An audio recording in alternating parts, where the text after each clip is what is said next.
All right, hey everybody, and welcome to the Avenu Fitness and Lifestyle podcast. My name is Keith Van Ness, and I'm here with the owner, Brent Gallagher, and I handle the marketing for Brent. I talked him into doing a podcast just because we have so many interesting conversations. The last 3 years we've been working together, I've really come to discover how unique what you've built here is. I mean, you've been doing it for 14 years. You've had Avenu here 14 years, going strong, and I've been in the fitness industry a little bit longer than that, but because of our interesting conversations, I wanted to give everyone just a peek inside your brain, what's going on. And today I'm going to jump right into it. What I want to talk to you about is you have a list of 10 things that basically turned your health around. Now, looking at you, you know where I'm at. I'm just now getting back into fitness myself. I mean, I was athletic when I was younger. I did MMA for a couple of years, stuff like that. But right now, I'm sitting about 20 pounds overweight. I'm ready to get my fitness started. And I look at someone like you, and I'm like, well, easy for you to say. Sometimes when you get fitness tips and stuff like that, when you hear all these different tips coming at different angles, these different fads and stuff like that, it's always by a person who's where you want to be. This dude's ripped or, super skinny model type chick, and they give you this advice. And I think sometimes from our perspective, looking over there, it's like, well, it's easy for you, It's easy for you. You were a runner. You were a soccer guy in college. You probably have all these amazing habits that, it's going to take me a while to develop. And what you were saying is, hey, true, I used to work out and stuff like that, but a lot of the things that I was doing wasn't necessarily the right thing to do. And you had this list of 10 things that kind of basically turned your health around. It's writing these emails, I've kind of put them out there, and sometimes people will say hey, you know what? What's it going to be? I'm not like you. I don't have the ability to work at a gym, so I can't just get to a gym anytime that I want to. I can't just get my workout in whenever I finish up with an appointment. I got to make some effort to it all. And what I thought about was when I was writing this past, kind of message, just thinking through everybody just like yourself. We say, hey, look, I'm married with kids. I've got a job, entrepreneur, that I'm trying to grow my business. I don't have a lot of free time. And when I started looking at it is when people do look at myself and they do look at my wife, and they look to some of the others on the team, they're just like, oh, well, it's easy for y'all because y'all have always been that way. And what we thought about is in the fitness world, all we talk about from a trainer's perspective is how crazy we love to work out, our love affair with working out and our love affair with eating right and doing all these things that we're just like super motivated all the time to work out. And I thought, I'm not. I had a lot of issues back in the day, that kept me actually, pretty unhealthy. Even though I was running the gym at the time, I was just like any other person in a first year business. I was staying up way too late. I was getting up way too early. I was burning the candle at both ends. I wasn't eating very good. I was trashing my body when it did come to the workouts because I was just doing something that I had saw in a magazine or something that I just thought was hard that I used to do back in the day in high school, because that's what I was still comparing myself to. It was that ultimate Al Bundy moment. It was like, I did this back in high school. I should still be able to do this when I'm 25, and by golly, we're going to go do it. And so I started thinking that through and just going like, I need to just start talking about more of the things that I've had to do in my own journey just to kind of get to where I'm at. And it's taken me a long time to get there. I look at it and say up until, maybe 3 weeks ago now, we're recording this at kind of the beginning of February. So about mid-January, beginning of January, I was still battling with a lot of, kind of stuff on my own backside of trying to get healthy from the inside out. But yet everybody on the outside would say, oh, you're fit and healthy, you're lean, like you work out every day, you eat right, you sleep right. And I was like, yeah, to you, I look like that. But deep down inside, I knew I wasn't anywhere close to being that way. So I looked back and said, might as well go ahead and start writing about all these things. And I started talking about first initially, I used to only get 5.5 hours of sleep back in the day when we first started the gym. That was just a normal night for me. I would get home super late after trying to, do everything with the gym. Then I would get up super early in the morning and get back to the gym all over again, and then just be here for that grind of throughout the first couple of years. I used to never eat vegetables because, again, as is coming off of a post-starving college student kind of budget, so to say. I was like, vegetables are expensive. And I'm not wasting any money on anything that does not need to be, that can go bad if I don't eat it today. It is so expensive to eat healthy. I mean, what is the deal with that, man? But on the flip side of it all, you look at it and say it's so expensive to try to take care of yourself on the backside if you don't eat healthy. So you can either invest on the front side with trying to get healthy, or you're going to have to invest it on the backside with going to doctor visits, medicines, prescriptions, time away from work, time away from kids, time away from your loved ones. God, you think this through of they talk about like a health span versus a sickness span of life. So you have the healthy years for you. You maybe think through like a loved one, a grandparent or something along those lines, maybe even a parent. You say, man, they were healthy for 65 years, or they were healthy for maybe 72 years. And then all of a sudden their health took a turn for the worse. And they never got better. And maybe they grinded it out for 3 or 4 or 5 years. Some of them even went even longer, 8, 9, 10 years of just being sick, constantly in and out of doctors. Maybe some of them had to get moved to assisted, living facilities. And it's like, what do you want most out of life is, would you much rather see that health span expand for a long period of time? Or do you want to say, hey, you know what? I'm just going to enjoy it, not really care about what my sickness span, so to say, is on the backside of it all. So I looked at it and said, I want my health span to go as long as possible. And this sounds kind of morbid, but I was like, I want to just be as healthy as I can, as long as I can, and then die as fast as possible. Meaning if I go to sleep in the middle of the night and not wake back up, that's perfect. That's what I want. But I don't want to spend the last 5 years of calling my kids to say, hey, can you take dad to the doctor's office? I need to go over here to this specialist. I got this other appointment on the other side of town. I got to go see here. And now all of a sudden, the neglect from myself is now affecting my kids, or that's affecting someone else who's having to take care of me, because I didn't want to stop in the moment and go, you know what, I really do need to think about my health over the long term, not just right now. Yeah, and a lot of people, myself included, really aren't thinking about the long term. I mean, I'm getting up there. I'm pushing 40. I'm knocking on 40's door, and my view of fitness is, and then within the next year, I want to look like Brad Pitt. I've got a cruise coming up in less than 30 days. I want to be slimmed down for that, and I'm 20 pounds overweight. So, talk to me a little bit about a sustainable routine versus like a popular fad, because everybody's into these. They come into, I always tell you, hey, you're in an industry where there's a lot of noise and a lot of quick fixes and things like that, and you guys have been able to put together a program that you've utilized for the last 14 years, and which you have over 100 clients still with you, some from the beginning, but there's over 100 clients that have been with you over 10 years based on what you do. So talk about that, and like what are the changes that you yourself have made? Yeah, so I think it was what we've done best to help people understand that it's not about the amount of time that you invest into it. It's about the quality of the work that you're doing. So getting in here and going, pushing yourself hard. Because a lot of times when people see 30-minute sessions, they think, oh, you're just redlining it the whole time. You're just crushing a workout, and then you go about your day. And I was like, no, if you crush your workout today, and then you try to come back tomorrow and crush it again, how are you going to be at work? How are you going to be at home with your kids? Yeah, something's going to give somewhere. Yeah, absolutely. So it's like, are you going to invest all your time here and say, I want to give it everything I got in my workout, and then you show up and you give a half-ass effort, to your kids, like I said, leading them, a family at home, or when you go to the office and trying to lead your team and do great things there. So it's just, you have to start looking at this and saying, in life, there's a trade-off. Every season of life, there's going to be a trade-off. But I think we'll look at it and go, what we've allowed people to begin to grasp, because everybody's going to be in a different point on this spectrum.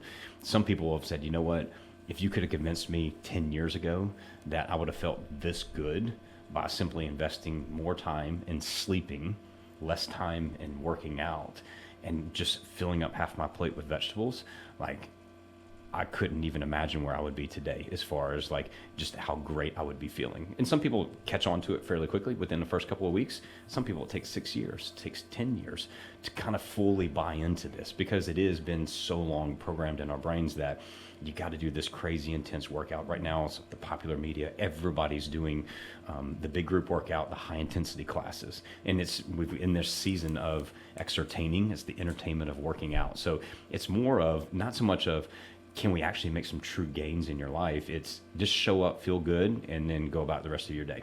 But what ends up happening is you show up, you feel good, you high fives, you walk out the door, and about 20 minutes later, like that euphoric feeling is gone. It's kind of like church, right? You go to church It is, and you get filled up and you with the filled up message, with the message, and then you go. You go out, someone cut you off in traffic. You're like, you such a son of a-" It is, and so it's just is it coming down to the core of who we are versus something that we just do for an hour out of our day. And so I think that's what we try to help people understand, that yes, it is a true lifestyle side of this, and say is 30 minutes today is better than nothing today. 10 minutes today is better than nothing today. And a lot of people were like, oh, I need to work out for an hour. I'm like, well, if you're not going to work out at all, isn't 30 minutes better than not going for the full entire hour? And I always think it's funny because I'm like, well, what if you go to 59 minutes and you stop? Does your workout not count? Yeah. So there's so many little things that we think about. Is like what we help people understand is that like it's not about the time that you invest in, it's about the quality of the things that you're doing on the backside that aren't cool, hip, and sexy. Are you sleeping more than 7 hours a night? If you're not, like, that is the best place to start for yourself. It's not just on vacation, it's not just on the weekends, it's figuring out somehow, some way is, okay, hey, I need to set my bedtime routine just to go to bed a little bit early. Yeah, it's one of the things that you mentioned before. See, everybody always thinks you have to make drastic changes. So if you have someone right now listening to this and they're like, oh man, I probably get 5.5 hours sleep every night. And you're telling them to aim for 7. But aim for 7. In order to do that, you're like, hey, go to bed 10 minutes earlier, go to bed 15 minutes earlier. And I think that's, we talk about this a lot. It's like, no, people want to go all in or nothing. And what they end up doing, instead of making those small incremental changes, they wait. Just like people say, oh, well, I'm going to hit the gym, but I need to get in shape first. Yeah. It's like, what? Like, start with the sleep stuff. If you're at that 5.5 hour stage, do, like you said, add the 10 minutes, establish as the new norm. So maybe you're at 5 hours and 40 minutes of sleep. Make it the norm. Then you know what? Add another 10 minutes to it. Make it to 5:50. Add another 10 minutes. You just have to do this baby step. And for me, I used to go to bed at like 10:30, 11 o'clock at night. And then what's funny is once I got married, my wife was like, hey, would you mind flipping those lights off 15 minutes early? And I used to get so frustrated with it because I'd lay there in bed and my eyes wide awake. Then eventually I adopted to it. I started going to bed. And then all of a sudden she was like, hey, we turn those lights off 15 minutes early. And then all of a sudden it went from, this 10:30 down to 10:15, down to 10, down to 9:40. Then all of a sudden it got down to where now I'm going to bed at 8:30 at night, but we wake up at 4 o'clock in the morning. So we've had to adjust life. Everybody snickers and says, oh, your kids can't keep that schedule forever. You're right. They can't. But right now in the season of life, that's what we can do. And that's what we're rolling with until the changes that need to be made for the long term. All right. So let's get back to the 10 changes that you made. Like what were the things? I know we talked about sleep, and you're not killing yourself with workouts anymore, which is, you guys have 30-minute fitness here, and it's a 30-minute, you sweat. I've done them. You sweat, you're done, you get off, but you're not dead for the rest of the day. Because I know you guys actually have some classes to where you go to some of these office buildings for lunch. They have a fitness facility, and during their lunch break, some of these people come down and work out for 30 minutes, and they're not like... No, they're not killing it. And because we've gone with this concept of working in versus working out. Like there's some sessions that you just go in there, you're like, I'm going to go in here, I'm going to work out. I got anger inside me. I just want to crush it. I feel super good today. Whatever that might be, it's like that's you're going into the gym to work out. And you might have 1 or 2 of those a week. The older we get, you get them further and further apart. But the younger that you are, your ability to kind of like bounce back and recover fast enough to get back in there to do that workout again is a little bit quicker. So what we do is we help a lot of these businesses around here at their lunchtime breaks is what are work-in type of sessions? What are the moves that they can do that they still break a sweat? I mean, they're not like walking out of here, smelling, great as they did when they walked in, but it helps them kind of regenerate their energy for the second half of the day. They're still getting movement in, they're still moving around for 30 minutes, but we're doing it in such a way that it's building energy back into them versus completely destroying them. And then they have to go to the office and they got the afternoon slump, and then they're tired from the workout, and they have nothing left to give for the rest of the day there at the office. So, as we work through it all here, and you kind of keep going down the list, we talk about sleep, we talk about the food side of it all. Is can we start to add back in the vegetables? And these are the steps that I was taking. Big one, what we just talked about, is understand the difference between working in versus working out. Like I used to think every day had to be a workout, like just crushing it, and now I'm starting to realize it's like no. For me to be at my best every day, I need maybe 1 workout a week. That's like, I'm going to push it really hard. And then everything else I'm going to do is just a work-in session. I still lift, I still do things, but it's not at a crazy intense. I'm not coming here to crush calories, but it is taking just steps to say, hey, I'm going to keep my body moving. I'm going to go for a walk, maybe go for a run. I'm going to do a conditioning session, so I'm getting my heart rate ticking just a little bit here for it all. And then on the flip side, it's lifting weights. It's slow and controlled, not crushing it, racing against the person next to me, trying to get as many reps as I can get in 1 minute. Like a lot of stuff that's out there nowadays is just as much as you can possibly go. Less less rest the better, and then let's step on to the very next thing here. So those are kind of like the baby steps and stuff, so to say, that I started to initiate with. And then as it got deeper and deeper and deeper into the journey, that's when things like when I would go out with my wife to dinner, she would say, hey, let's split dinner. Let's get a salad and let's get an entree and let's split it. In the beginning, I was like, oh my God, I'm going to starve. I can't imagine. Can't imagine this. It's like, it's hard. But then I start to realize, I'm like, wait a second. Most dinner plates are huge. See, what happens with me and my wife is I go out, I eat mine, and then I end up eating half of hers. Yeah, that's it. That's usually how it goes. And that's what I was too as well. Is I'd eat all mine. I see that she didn't eat all hers, and I was going to eat up on the rest of it all. So then it just kind of slightly said, you know what, I'm going to give it a shot and see. And it was amazing that I was not starving. I wasn't like stuffed. I was full. I was satisfied. So that became the new norm. Now we go out, we split things. Even if we're with friends, if we're by ourselves, if we're with our kids, we just split the meals. So not only are we trying to influence each other, but we're influence our kids. We're influencing our friends that might be there with us too as well. Say, hey, you can do this and still, survive, so to say. And the funny thing is, though, is if you're at a restaurant and you're still hungry, you can order something else. It's just like split a dessert. Like keep thinking of little ways that you can make little small changes into your day that don't necessarily add up to be something that's huge. That can just be small, kind of portions. And we see that a lot with couples in here that come in, that the ones who have made this the most sustainable, the ones that have made it from from a truly healthy standpoint, they split the meals together. Mm-hmm. They're always ordering, it's either the wife will order, the husband will order, whatever, because someone's going to take the lead on that all the time. But you say, hey, just have whatever you're having, just half it up with you all. And those are the couples that are doing it right, because they're communicating back and forth to say, hey, we value this together as a relationship. This is a marriage value that we have. And a lot of times you hear people say, oh, my wife, my husband wouldn't support me on that. That my husband doesn't do this, my wife doesn't do that. See, and this is the drawback in me and my wife's marriage. She ever asks if she can share some of my fries, I end up ordering her. I'm a horrible husband. I don't support this at all. I want my fries. Yes. If you wanted fries, you order your fries. But no, I see what you're saying, because, and that's what we're talking about. A lot of people, when they look at this, they're like, oh, I've got to make these drastic changes. That means I can't go out and have fun anymore. Yeah. I can't go out anymore, because there's not a lot of healthy options out there. And what you're saying, what you've always said, we have a whole video series that we created on this on making the better choice. It's like, hey, listen, we know things are going to happen. We're human. We're not asking you to be a robot anymore. What we're saying is, like, if you do go somewhere and you do, just like make the better option, and splitting the meal is a better option. Because if you're going to go out and you maybe don't order the healthiest thing on the menu, at the very least, if you guys split it, then you're not engorging yourselves like I do every time I go out. No, you got to have your vices too as well. You got to have you kind of your no limit. Say, hey, look, this is one thing I'm not splitting. Mm-hmm. Whether that's a favorite dessert or a favorite, you kind of got French fries or your thing. It's like, hey, this is me. It's off limits. We'll split everything else, but this is it. But you go into it kind of with that understanding, saying, hey, this is my preference. This is your preference. Other little things too as well that we've made, that I've made these changes to, and that we encourage a lot of people to think about, is to look at it and saying, if you want mental clarity, if your run is I need to clear my head kind of thing. That's what a lot of people say, is I just need to go run. I need to go clear my head. Well, if it's truly about just clearing your head, a walk will do the same thing. And what we're trying to do is help people understand that it doesn't have to be a grind every single time that you go out the door. Because a lot of times people will slug out 3 to 5 miles to clear their head, when their knees killing them, when their shoulders killing them, their back's killing them. When really at the end of the day, and this is the hardest thing for me to grasp, was the fact that it was more or less my ego that kind of got in the way. Is I didn't want to see anybody driving down the street looking at me going, what's that guy doing walking? And that was the biggest thing. So a lot of times, like I had my dog with me if I was going to do this walk. And as I always tell people, it's like, if you have a dog, that's the best thing in the world. Just go walk your dog, and that's your quote unquote workout.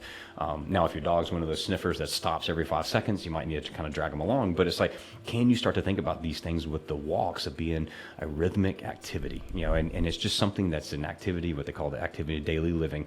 Can we do stuff like this just on a regular basis? Part of, again, who we are. Old school, back in the 90s, we used to talk about park further in the parking lot, take the stairs at the office. If you're going to use the restroom, in the office, go to one floor down if you have the time to do it. As opposed to send an email or a text, can you walk over there to their desk? It's like all these things that we kind of started with back in the 90s. We kind of got laughed at a little bit, but it's like, why not do that? Like, if there's stairs there, take the stairs as opposed to the elevator 2 flights up. I remember when we had this conversation, and these are all great points, and I look at it and I'm like, nah, people aren't going to do that. And because guess what I'm doing? I'm like, nah, I'm not going to park further than the parking lot. And then I made the suggestion. I was like, you know what? Let's help people realize that they have more time than they think they do. Because, I'm an entrepreneur. I have several clients. I do different things. And, being an entrepreneur is busy. I don't get to leave my work. I mean, I'm 24/7 with my job. And then I've got my kids and my daughters. And then I've got my wife. So I'm thinking like, man, let's just go. My day's packed full. And then I realized if I really take an honest look at my day, well, I watched about 3 hours of Netflix. I binged one of the new shows. I binged Blacklist. If you guys aren't watching Blacklist, go watch Blacklist. No, and I was like, you know what? I bet a lot of people that are listening to this right now, they'll say the same thing. They're like, oh, I'm swamped. There's no way I could do it. And the thing is, especially with 30-minute fitness, which you guys have here, it's like, come on. Are you being honest with yourself? You don't have 30 minutes. You can't do it. Just like everybody can fill up half their plate with vegetables. Yes, you can do it. Yes, you can split a meal. So it was about that. And these new changes you can adopt, parking further and things like that. I like those tips, but I looked at it. It's cliche. It's grandma stuff. I mean, it's just like we used to think gardening was the way to do it. I learned in college. It was like, this help people go out and garden. And you're like, that's not a workout, but to somebody it is. In their wheelhouse, that is it.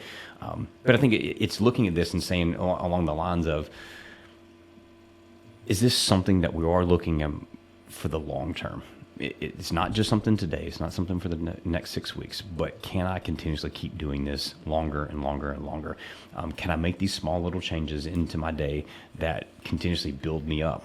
So for me, it's like I lay my workout clothes out the night before if I'm going to work out, especially on the weekends. And I do that twofold. One, because on the weekends, I always wake up a little bit earlier than my wife. It's like, I don't want to have to wake her up trying to rummage through the closet, flipping lights on, trying to figure out where's all my stuff. I just have it all out in the area where I can just go and change once I leave our room. Like, it's if we travel on vacation, I do the same thing on vacation. If my whole family is in a room, it's like, I will lay this stuff out ahead of time. So it will be a little disruptive, but I can get out of there. I don't have to go fumble through a bag and just go, oh, it's so easy to do. I just, you know what? I'm not going to do it today. I don't have anything out and about. It's like, no, I've set my stuff out ahead of time. And that's the biggest thing is if you don't do anything, just get into the habit of putting clothes out, putting your workout shoes out there by the door. You may not even put them on, but for 4 weeks, if you get into the habit of always laying that stuff out, eventually you're going to be like, you know what? I'm just going to put them on today. And I'm going to go out the door. I'm going to go for that walk. But it's just, do we start setting those little habits that kind of lead you to bigger things? And a lot of times I'll tell people, if you're not doing anything at all, the easiest thing you can do is start to floss your teeth. The gums are the gateway to the heart. So you go, the healthier your teeth are, the healthier your heart's going to be. Now, mind you, we still need to keep walking and stuff and everything along those lines. But if you don't do anything and you're like, I'm too busy, I don't have time, there's nothing in my day, start flossing every day. Once in the morning, once in the evening. And if you don't have time for that, then I don't think I can help you. Yeah, a lot of people were like, oh, flossing. Yeah, I do that once. Yeah. Wow. But yeah, so again, it just kind of goes back to these small, incremental changes. Everybody always thinks, and I'm in this boat right now. It's like, oh, I got to do this huge thing. I have to do the keto diet. I have to do intermittent fasting, and I have to work out an hour a day in order to get the body that I want. And nobody wants to play the long game. Nobody wants to say, well, I would love to be very healthy, in the next 5 years. And I'd rather develop habits that are going to stick with me for a lifetime than, lose 30 pounds. You know what I mean? It's easy to say. I mean, it's easy to say right now, and to say that because it's all gun ho. We're in the moment. It feels good. That's the right thing to say. You know, we're talking to people, letting them know, hey, this is the way that we want you to move forward. But it's like when we actually put this down and we begin to take the steps. You know, what are your actions telling you? You know, and kind of a thing that we talk about is it's your direction, not your intention. That kind of determines the outcome. You know, it's your direction of your health. What are you doing on a day-to-day basis? Not the, I want to do this for the long term. That's going to determine whether your health is sustainable or not. So you could pick up a program. You can buy all the programs in the world and invest into them and bring them in and say, this is it. This is what I'm going to do. But it's like, are you still doing that 6 weeks from now, 6 months from now? Or have you already jumped over to something different, say, oh, that didn't work. And then all of a sudden you go to another one. You know, it's funny, we can see this in if someone's been divorced and married 3 or 4 or 5 times, people start to say, well, there's a common denominator. Yeah. That person should probably take a look in the mirror. But when we jump ship from diet to workout to diet to workout to diet to workout, and we say, oh, it's the workouts are too hard. Oh, it's the diet. It's just too strict. I can't follow that stuff. Like sometimes we need to stop and go, wait a second. I'm kind of the common denominator in all this stuff. Maybe I should slow down long enough to take a look at myself and start to say, hey, what do I need to work on me to begin to make these changes and make these changes last for a long time versus just keep changing from thing to thing to thing to thing. Yeah, what's a change that I can make that I'll be doing a year from now, 2 years from now? So, yeah, awesome. Very informative. I love these conversations with you, man. And if you enjoyed this conversation as well, please leave a like or give us some feedback so that I can convince Brent to keep doing these. But we're going to wrap this up for today, and we'll see you on the next Avenu podcast.